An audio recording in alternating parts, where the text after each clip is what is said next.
اللہ ताला से आप जैसे सलूक की उम्मीद रखते हैं उसके बंदों के साथ वैसा सलूक करना शुरू कर दीजिए।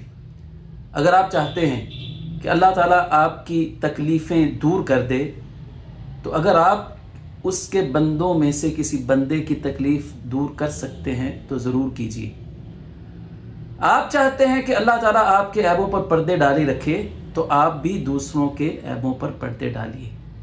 आप चाहते हैं कि अल्लाह ताला आपको मुश्किलात से निकाल बाहर करे, आपकी मुश्किलात आसान कर दे, तो आप अगर किसी के लिए आसानी कर सकते हैं तो ज़रूर कीजिए।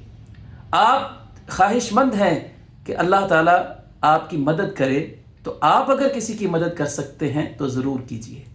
ये सारी बातें रसूलुल्लाह सल्लल्लाहु अलैहि वसल्लम ने हदीस मुबारका में बयान फरमाई हैं कि जो मुसलमान किसी मुसलमान की तकलीफ़ दूर करता है, अल्लाह ताला उसकी दुनिया और आखिरत की तकलीफ़ें दूर करेगा।